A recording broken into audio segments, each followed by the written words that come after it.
This week, I'm joined by Joe Robinson. Joe is the head hockey coach for South Portland High School. He's in a rock band. He just started a painting company. He's the man. We had a great conversation about all those things. Had a lot of great info and stories to share. I think you'll really like it if you give it a listen. This is the Randy Forster podcast. If you can do me a favor, if you can subscribe to the podcast on Spotify, Apple, or YouTube. I know I ask for this every week. Do me a favor. Takes a second. Super easy. Please do it. Follow on social media. We're on Facebook. We're on Instagram. I would really appreciate it. Thanks for listening. Here's Joe.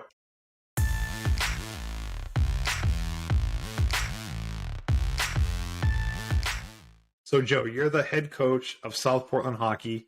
Last weekend, you were in the state game against TA. Came out on the losing end.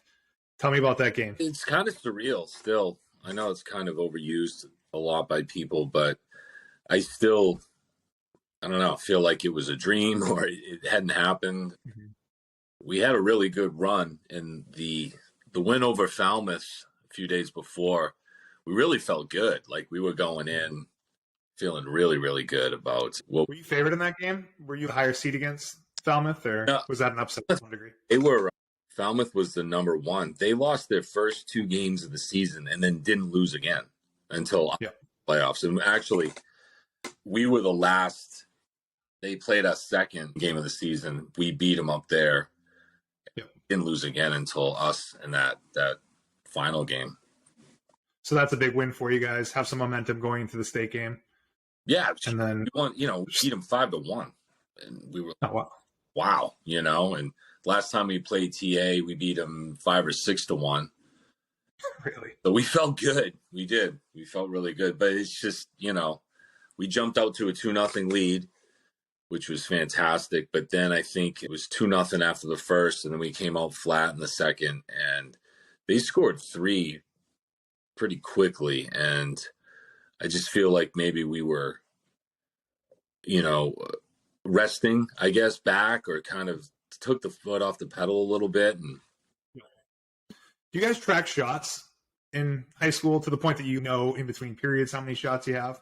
Because it feels like you had a bunch in the first period, and then things obviously changed, big momentum shift in the second period. Did I misremember that, or did they just have more shots and things slowed down for you guys on offense? No, we did. We outshot them in the first, and then in the second, what I noticed was our guys starting to, or some of them starting to, I always say it's like you're waiting for something to happen instead of making something happen.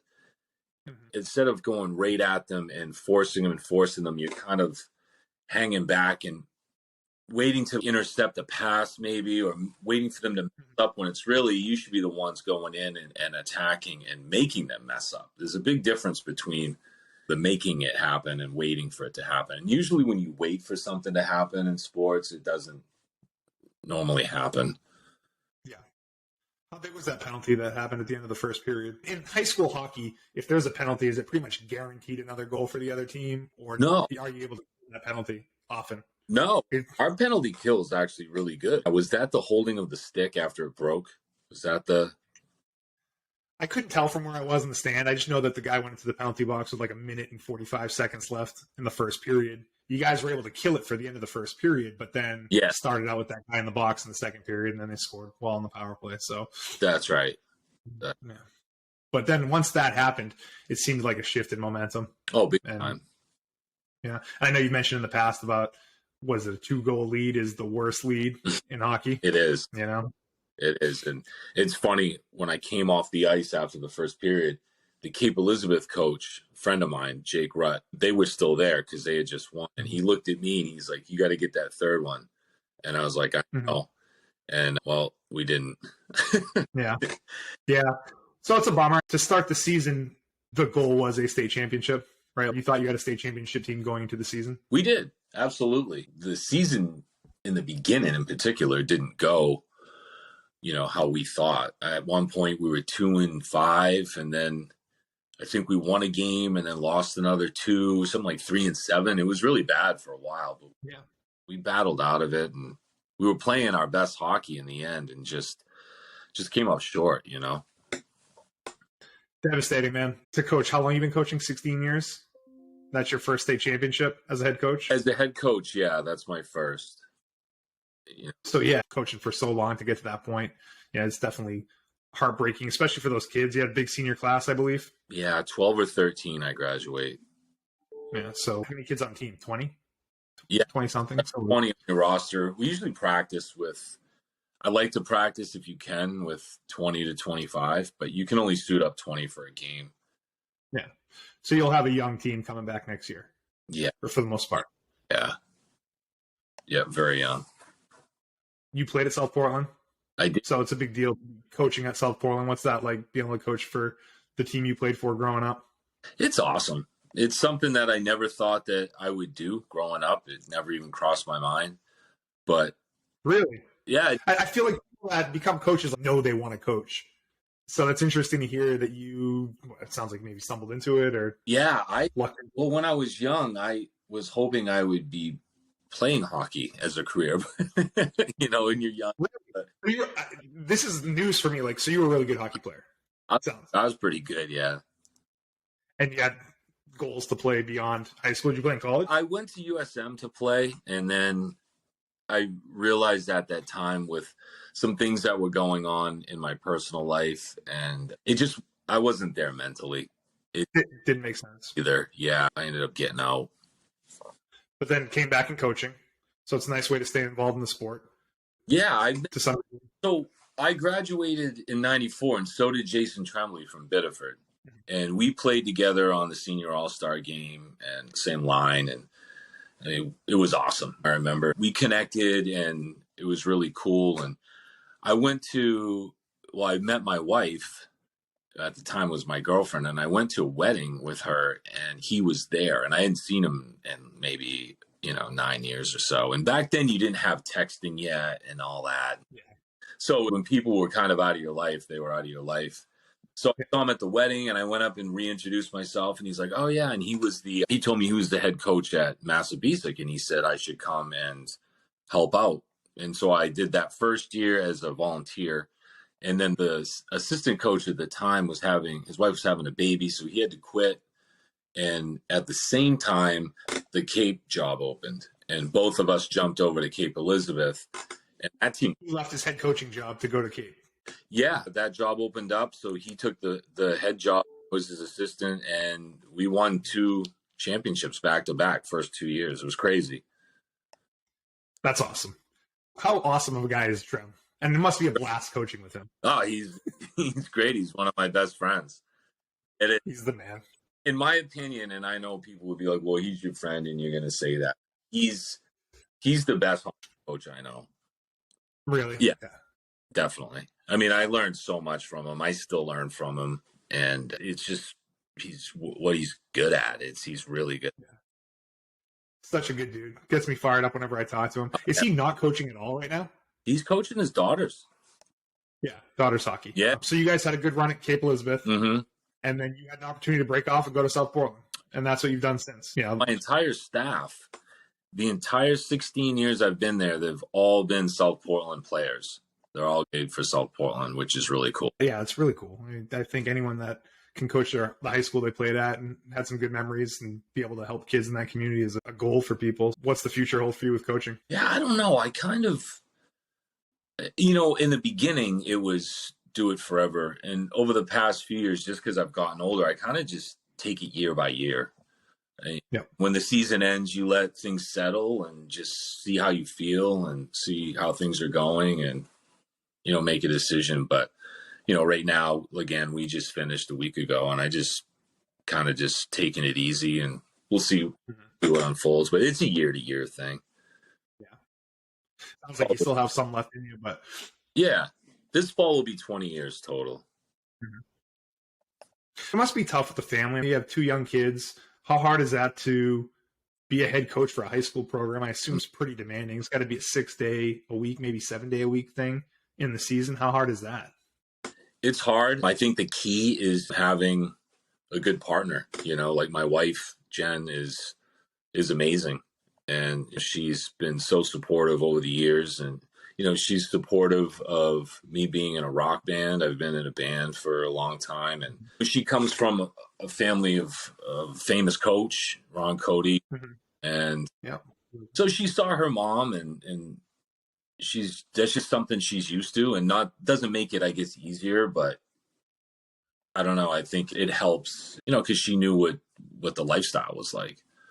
Yeah, so there's some familiarity with what it takes to be a coach, and I guess be married to someone that's a coach. So, but like when you're in the season, correct me if I'm wrong, but like it is a full-time thing, right? I mean, every single day. Are you guys doing film study beyond that, or what's it like? It's busy. It is. And you don't, for the past 20 years, I don't have Thanksgiving vacation, Christmas vacation, or February vacation. And it's a long winter. It's a long, long winter. So, do you do any hockey stuff in the off season?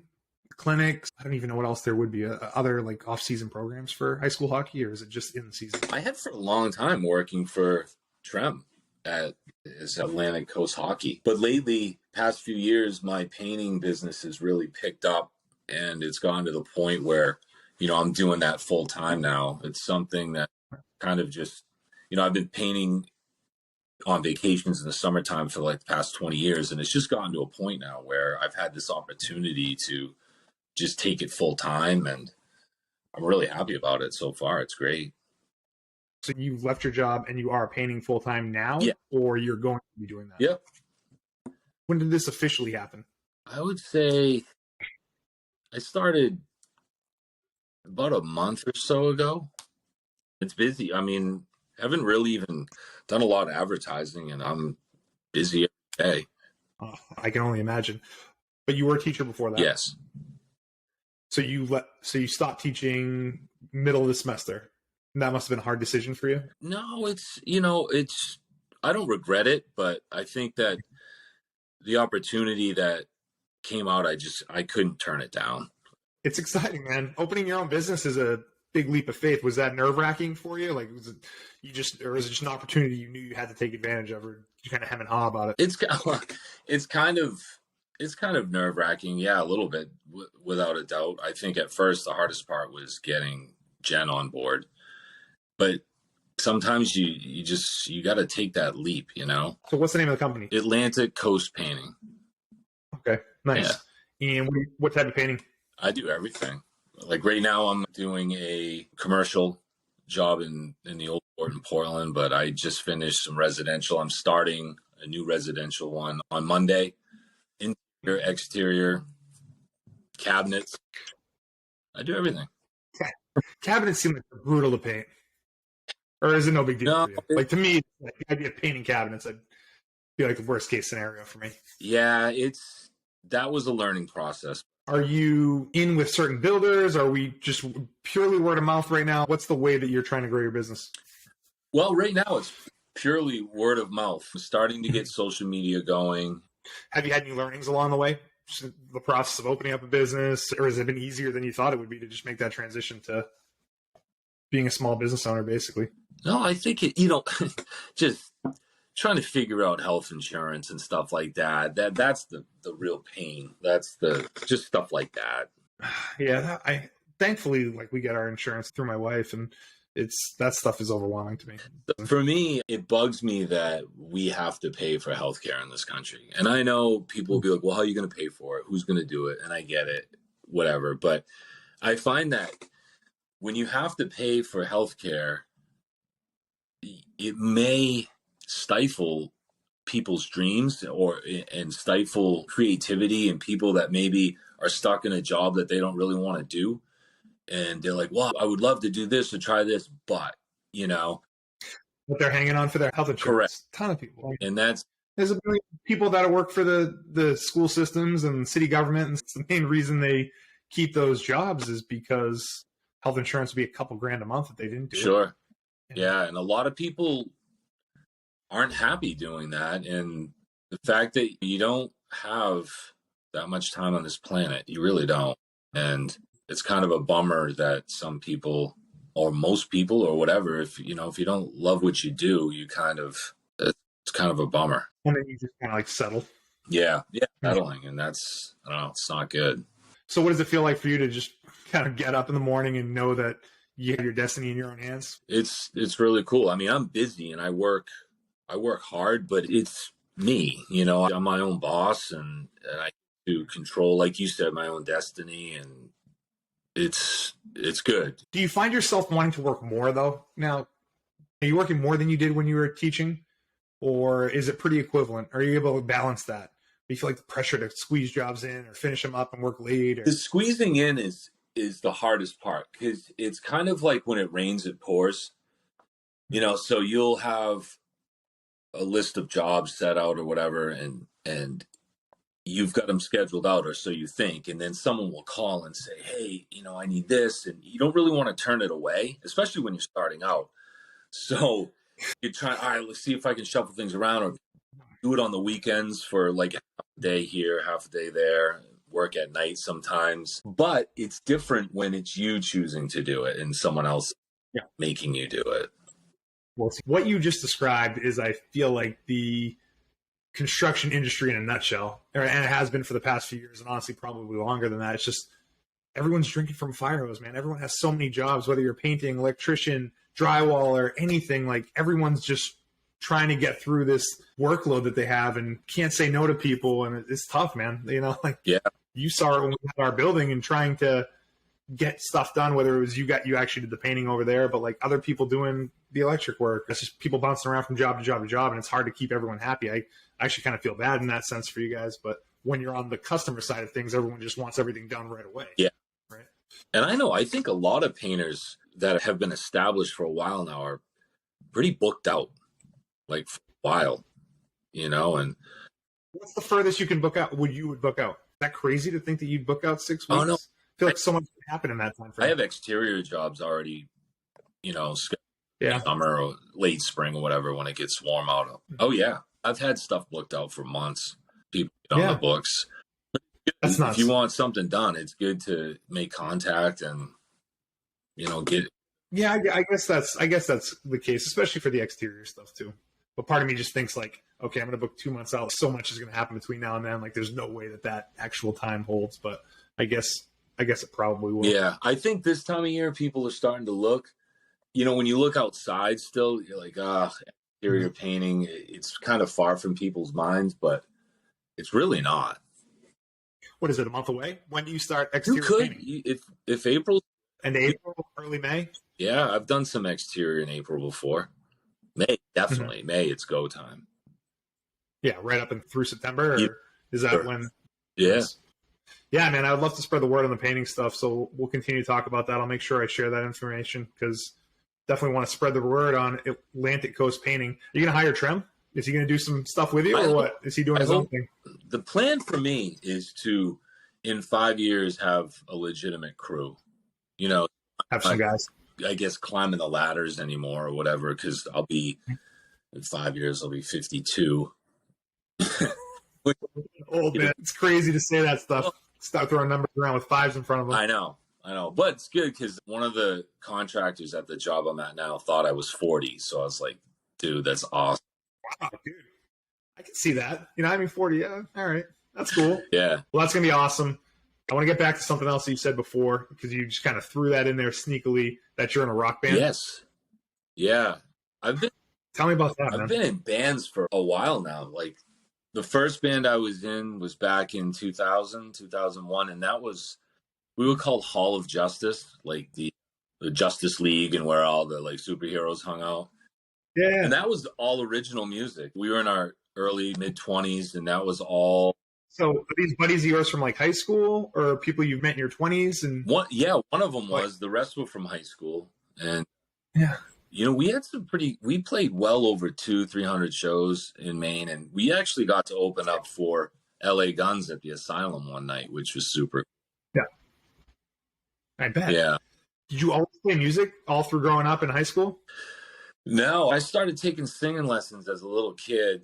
And when I got into middle school, I kind of shied away from it, doing theater and stuff like that, which I really loved. But all my friends were really getting heavy into sports. Yeah. I feel like there's a path that you kind of go one or the other at some point growing up, unfortunately. Yeah. I mean, I don't regret doing sports, obviously, but I do regret letting go of the artistic music side for so long, because it takes a long time to become a good entertainer. And I'm still Mhm. working at it, but I call it like that. You got to suck for a while before you're good. And, Absolutely. so if you say like around 18, want to become a singer or some type of entertainer, there are some out there that just are natural. They have no stage fright and they're very secure. But there's not a lot of young people like that. So you have to go through the getting up on stage, being super nervous, having Mhm. pitch issues, looking nervous, looking uncomfortable, sucking. Really, Did you have some really bad shows that you can think back in your head and be like, that went awful? And that's part of this process that you're talking about? yeah. Those early ones Yeah. though, like with my band way back, that a lot of that had to do with people not, I guess to be honest, just drinking too much. Yeah. I mean, that's part of being in a rock band in The your 20s, show too, right? started at 11, and everyone starts drinking at 1 or 2 in the afternoon, and by the time you hit the stage, it's like, A freaking yeah, mess. total joke. But that's a cool experience to have 200, 300 shows just with that band, never mind the bands over the years in your current Yeah, band. So you did that band for a little while. Then what happened after that? I took a little bit of a break, and that's actually when I Mm-hmm. got back in. Well, I got into coaching, but Yeah. that was only like a year or two, year and a half, and then me and the bass player and the guitar player and the drummer of the previous band got back together, but then I became the lead singer because before I was just Yeah. the rhythm guitar player and back Yeah. vocals and all that. So then I became the lead singer. That went on for a little bit, and then that fell apart. And then I started to approach like just taking singing lessons again, and I started doing well. I'd sung jazz, crooner style stuff, Frank Sinatra, all that as a little kid, and I got back into that.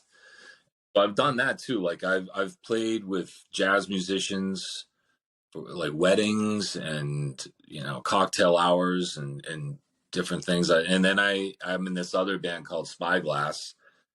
We play, Your current band. yeah, we play classic rock and some country and contemporary songs, and it's fun. It's How many shows a year do you guys do with Spyglass? we like we like to do one a month at least. Yeah.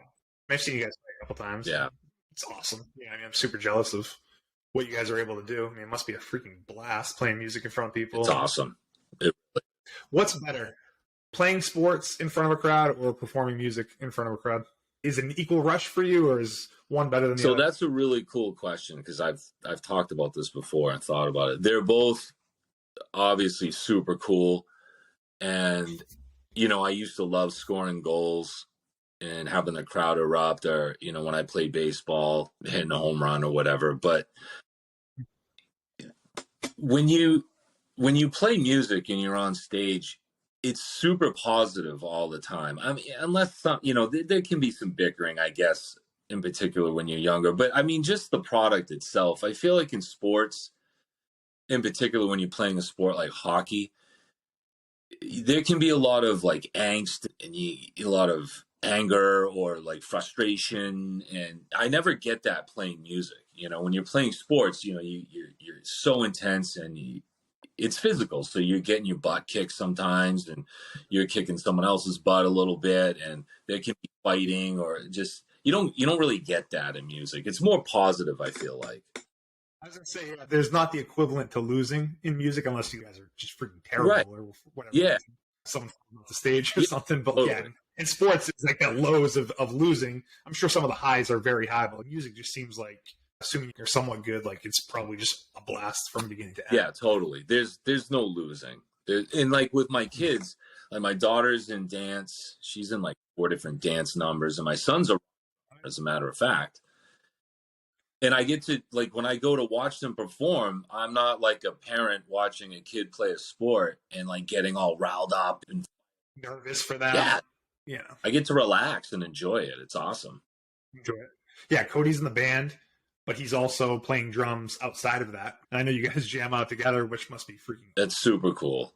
It's to look over and see my son playing drums to like something I'm playing on guitar and singing is it's crazy. It's awesome. And he's taking it pretty seriously, right? Like he's trying to get better, taking lessons. Like this is something hopefully he'll be doing for a period of time. Yeah, that's it. That's his thing. That's his jam. He takes private lessons. Actually, he has a lesson tonight. He does. Sean. Yeah, Sean. Yeah, he's great. Sean's a freaking legend, He's man. awesome. He's the guy to learn Yeah. from. Oh, he's great. He does stuff for sure. He's so good with the kids too. I mean, he's a lights out drummer. Oh my God. Been in a bunch of bands, do anything with his eyes closed. You know, Yeah. pick up some sticks anytime and just be awesome. Yeah, super cool. You guys gonna play music together? I mean, is he gonna guest on in Spyglass at some point or what? Cody? Yeah, so that's funny because I mentioned to the guys about a month ago that maybe this summer, some rehearsals, he can come and just hang out and kind of get that whole vibe. On top of that, Sean last week said to Cody, get your dad's set list because you're in a very unique situation where your parent is in a band, rock band. Mm-hmm. So he's going to learn some of the songs with Sean, and then we can go to rehearsal and he can sing and makes a ton of sense. It'll be awesome. Love it, dude.